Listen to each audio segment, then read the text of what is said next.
Hi, this is Fred Simoneau from ProfilProg.com, and today I have the pleasure of talking with Roine Stolt. How are you doing, Roine? I'm doing fairly okay, uh, given the circumstances. I actually lost a friend this morning, and with all that comes with that, reflections on the past and the music we made together and all that stuff. That it's part of life, and we move on. Yeah, it's very, very sad, and on my behalf and on behalf of all the fans around here in Quebec, we want to, give you our most sincere sympathies. Mm, And yeah, and for those who don't know, unfortunately, Mats Lofgren passed away. I think it's this morning or overnight. So very very sad. yeah, that's right. Okay, hey, what a year 2016 has been for Roine Stolt. First, you teamed up with John Anderson for Anderson Stolt with the Mm. album Invention of Knowledge. You've been working with Steve Hackett on his tour. You now just released a brand new album from Kaipa da Capo, and it's Mm. titled, and with my French accent, Darkskapens Monotony. Did I pronounce it right? Dårskapens monotoni. Perfect. Dårskapens monotoni. Okay. I know it's kind of a weird title, and I mean, since we're singing in Swedish, it makes sense to have a Swedish title. Yeah. So would Yeah. you say it was the busiest year of your career? Uh, well, I don't really think in those kind of terms. It's been a really busy year, but I mean, last year also. Now we're 2016, and it's been a busy year because the release of this album, and the release of the Anderson Stolt album, and the American tour with Steve Hackett. But last year was also like a big tour with Steve Hackett. Yeah. I think I actually worked from the middle of August until the middle of December, and I was home for 5 days in between. Rest of the year I was out in Wow. Europe, in England, in America and Canada. So it was a really busy year, and I actually started working on the album together with John already last year, 2015. So it was a long, very, very long process. Good. But then this tour with Steve came in between, and then we sort of reconnected again and finished the Anderson and Stolt album uh, just before the summer, for like a summer release, sort of. Yeah. It was very very good. Since Kaipa still exists as a band, what Mhm. motivated you to kind of reform Kaipa under a different name, which is Kaipa da Capo? Well, it's actually it was kind of a long story, really. It's I think it goes back to probably to 2000, 2014, when we had like a friend from way back who was putting together a like an outdoor festival somewhere in the middle of Sweden, and he said, "How about you guys come and play some Kaipa music?" It was a long time ago, and we used to go there and play festivals in the 70s. So he said it would be great if you guys just played a few Kaipa songs, and we were talking about it, and then well, I said, yeah, I can do it. I can learn the songs again, and it would be fun to just do it, even if it's just one show. So we got together the bass player and the drummer and myself, and we asked the keyboard player, but he said, "I'm not interested in playing live anymore." So it was just the three of us, and then we got some other guys in to play keyboards and sing, and we did the gig. And after we did the gig or the festival, we said, okay, since we rehearsed the music and we played the songs, why don't we just do a couple of more shows at least? Now we learned the songs again, put some effort in it, and why don't we just go on and do a few more shows, just for the fun of it? So we did. And when we did that, then we said, okay, now we've done a couple of shows. Maybe we can play a couple of more shows and maybe rehearse a bit more and play the songs better, Yeah. and suddenly you're into that thing, again, and so it just went on and on, Okay. and until also it came to the point where we said, or I think it was actually me that said that, okay, we play the old songs and people seem to like it, and they have memories together with the songs, and all the history of the band in the 70s. So I said, well, now that we play the songs and people heard it and they like it, how about actually writing some new songs and record something, so we don't just become one of those bands that play the old songs from way back again, and one more time and one more time and one more time. So we actually got into a studio this summer in June, and we have written songs and we recorded them, and yeah, that's the way it went. It wasn't planned really that way, but once we got into playing this music live again, it was fun and people seemed to like it. It seemed like there had to be some kind of follow up to all that, and do something new. So when did you start writing the music again for this brand new album?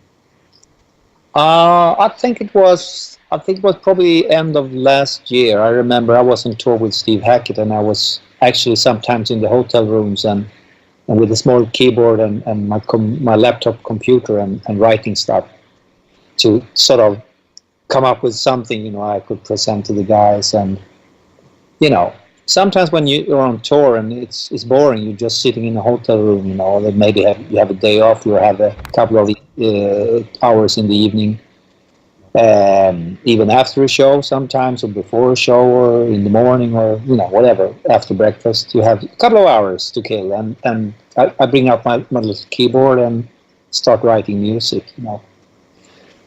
So we started, or I started writing music end of last year, and then we just kept on writing and doing ideas and sending back and forth, as you can do today with MP3s and stuff like that. Yeah. So yeah, that's the way it went. Okay. What does the album title mean? Well, the album title, it means, I would say, it's difficult to really to well, I would say it means actually the perpetual madness or insanity. That's Okay. dårskapens monotony, something that's happening time and time again. In this case, all the madness that you can see around the world now with the wars and very funny presidents in the United States and all that, and all the madness, all the craziness, the poverty and all the rich people that just can't get enough and all that. So it just goes on and on and on, and we can all see it. We can watch from the side and just sort of look at it and see that it's just crazy. But still, it just goes on and on. Yeah. And it's like, I don't know what's the fuel, what's sort of fueling all the craziness, but I'm thinking that sometimes it's greed and lust for money and power and all that. With this album, were you trying to continue from where you left off back in '79 when you left Kaipa, or really you were trying to do something totally new? I would say we probably try to do both, because obviously it's 2016, and we're different persons. It's a lifetime of music in my case, and some of the other guys, they've been into music, but they worked in studios, they worked with publishing and stuff like that. They haven't played for a long time. But in my case, I've been playing in bands and recording albums and producing stuff for a long time. So obviously, I don't write the same songs or the same way I was writing when I was 20, 21, 22. So I think we tried, and the other reason that we're trying to look back a little bit is that there are so many bands now that are making contemporary progressive music that sort of sometimes move into the field of metal or prog metal and stuff like that. Very modern production, very modern sounds of guitars and without mentioning any groups because it may sound may not sound right. It's not like I'm picking on or trying to put down some of the music that's out there. It's more like it's difficult for a band like us because we're not fantastic musicians, so we have to come up with something else. And there are already so many bands out there playing fantastic music and they can play their instruments really well. So we didn't want to sort of go into that style of very high-tech progressive rock, with very modern production, very compressed and tight and wall of sound. So therefore we just looking at the old albums we did in the 70s and try to pick up a little bit of that, lots of Hammond organ.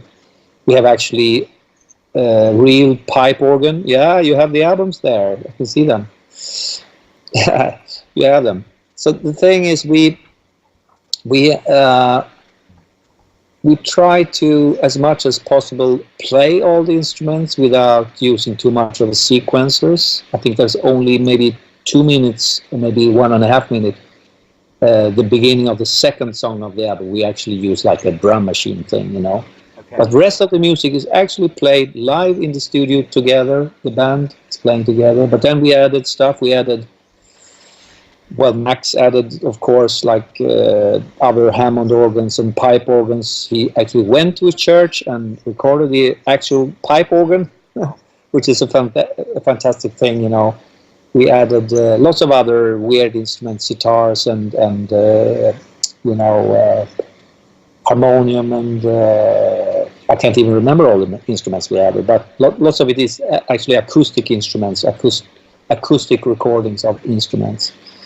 So it's a different way of doing it, and I've been doing lots of all this sampling stuff. We've been doing it with the Flower Kings and with Transatlantic and all that, So it's a different world, and this is somewhat taking it back a little bit towards the 70s, but still connecting with now and all the modern stuff you can do, of course. Very interesting. Mm-hmm. Did everyone from the band actually help in writing the music and the lyrics, or was it only a Roine Stolt project? No, probably I wrote possibly most of it, but Max, the keyboard player, he wrote one of the songs, the lyrics and the music, and sang most of the lead on that one, and that's the one called Tonerna. That means the tones or the notes or whatever. It's a long, like a 17-minute long epic tune. So that's him, and my brother Michael wrote one song. And the drummer Ingmar and myself, we wrote a song together also. So it's a collaboration, of ideas and. So you've been with Kaipa, Flower Kings, Agents of Mercy, Transatlantic, Fantasia, The Tangent, Anderson Stolt. You've done solo albums. So where do you find all that inspiration to write? Well, it's I don't know. I don't call it inspiration. It's just I don't know what it is really. It's just something I like to do. I enjoy very much creating stuff, And if I wasn't into music, I probably would be painting or sculpture or making furniture or building houses or being a construction worker, whatever I can construct or I can create, with my hands or with my mind. I think it's interesting, So I'm not much of a consumer. I'm more of a guy who actually, or I can even be a chef, Food is interesting, food or painting, whatever, Yeah. So that's something I enjoy very much. And when you have, let's call it a hobby, and you can spend your time making music. It's a great hobby, and you can suddenly you realize you can make money from your hobby, and it's just one of the things I do every day. I go into my studio, and because I have a studio at home now, as most people have, with computer and all the instruments, at hand, and that's something I can do each and every day when I'm inspired. Sometimes I work with other stuff. Sometimes I have to work with the money thing, and sometimes I have to prepare for tours. You're just rehearsing stuff, and I have a family, of course, I have to take care of them and be with them, when time comes, and on vacations and all that stuff. But most of the year, I actually work every day, from 9 o'clock in the morning until late evening. Wow.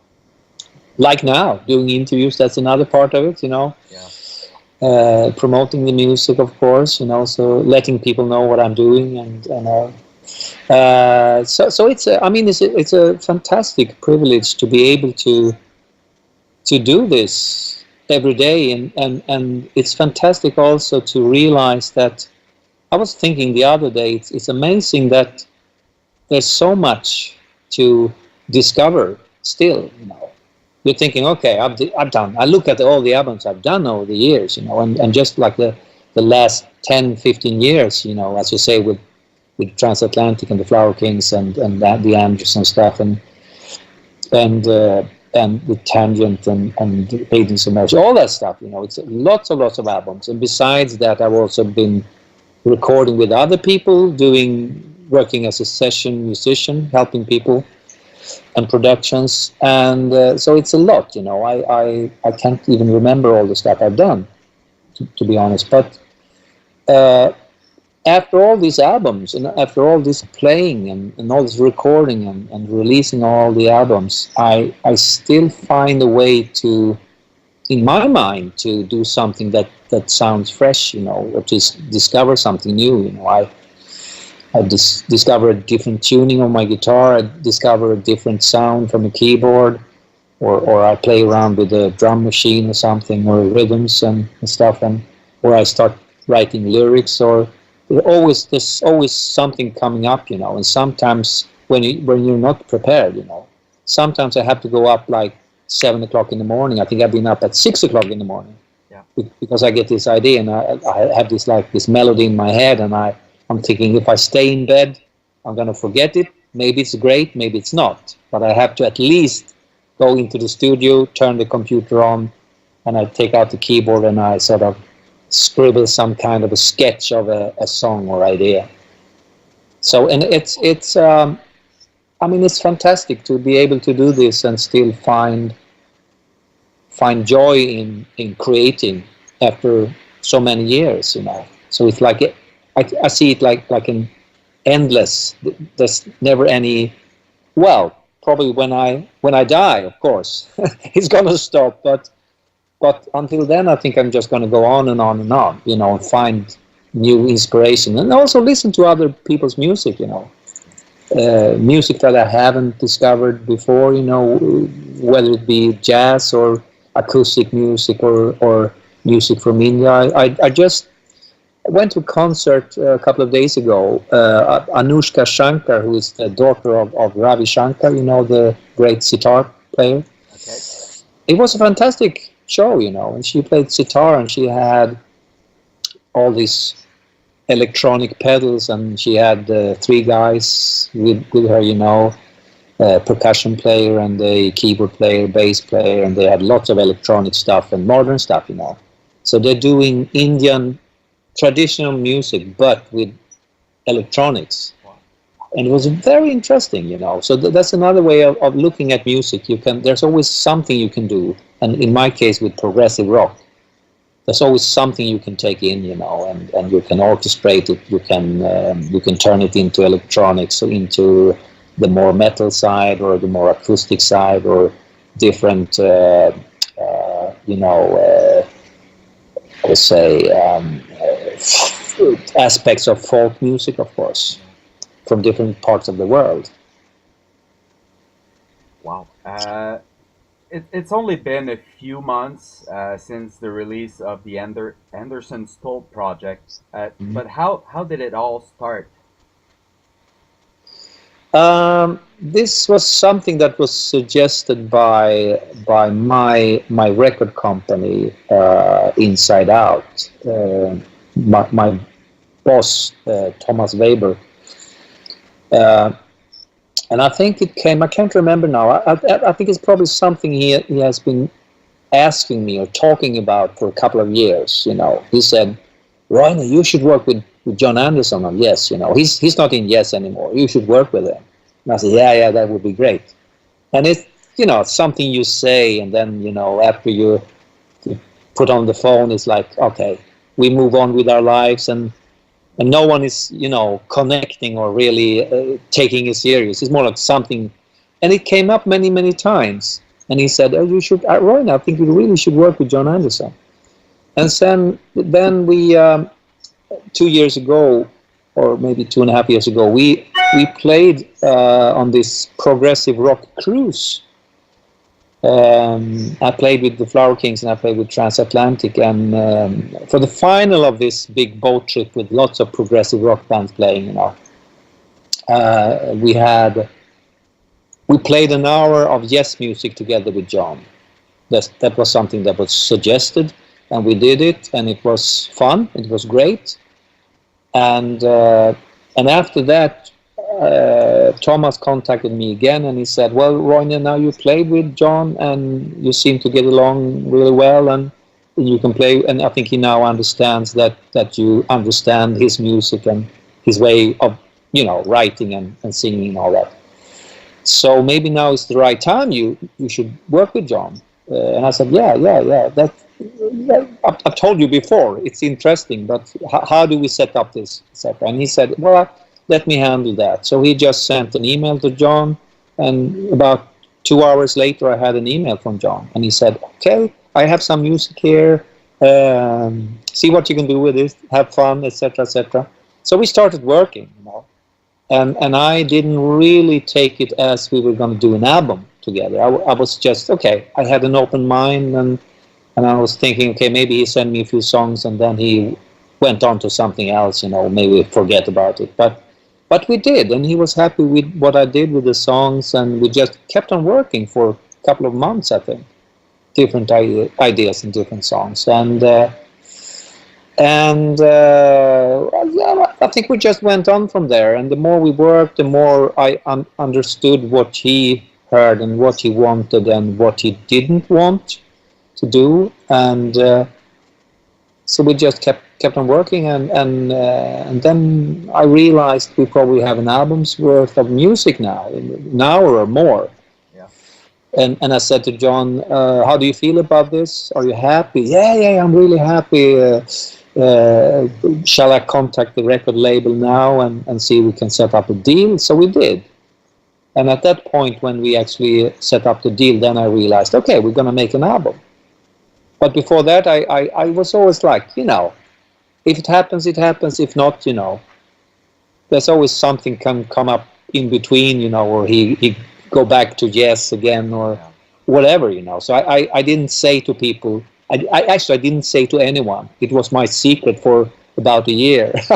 I couldn't tell anyone but my wife. I told my wife. Even my wife, I think I worked for maybe a couple of months before I told her. I said, "Lilian, there's something I need to tell you. You hear this music from the studio. It's maybe you heard this voice." And she said, "Yeah, I heard this voice." You heard, what's the voice? "Well, it's John Anderson." "What's happening?" "Oh," I said, I'm working on an album with John, but shh, you can't tell anyone now. Just wait, because maybe nothing happens, So that's a very long process. I think it took us about almost 2 years, actually, from the very start to the release date of the album. Wow. This is an album I really enjoyed listening to. Yeah, it's a great album. Can we expect a Kaipa de Capo tour soon, and any plans to visit Quebec once more? Well, let's put it this way. We are we are actually going on a tour in Europe in February, but there is nothing planned for America, Okay. nothing planned for Canada. But as always, we're open, and if we look into the future, we hope to come to America. Hope to come back to Quebec, of course, because we played once this little festival Yeah. in Quebec, which was nice, really nice. Canada is always nice. It's always nice. There's something about progressive rock in Canada. I don't know what it is, but it works. It sure So, does. so yeah, so we have a few people in America also that we're talking to, but we need to set up something, that really works as far as the economics and all that stuff. So I think once the album is out now, we had a release of the album here in Europe this last Monday, the 10th. So we're just waiting to see what happens with the album, how people you know how they like the album, do they like the album, what's happening with the album, etc. And once we see where the album goes, we can plan for future tours and festivals and stuff like that. Okay. You've been in the business for more than 43 years. I know it Mm. won't be it won't be easy, but what would you say you're the most proud of? Oh, what I think it probably changes over time, Yeah. really, really. And sometimes you're proud of a recording that took you a long time to put together, and with a little bit of frustration involved sometimes. And sometimes you're proud of you know you're putting together an album. It really goes like really smooth, and every musician is playing great, and you're starting to mix the album, and it's like you finish before you plan to finish the album mix, and you really can't tell why, but it's I think I mean I look at it more like I do different things.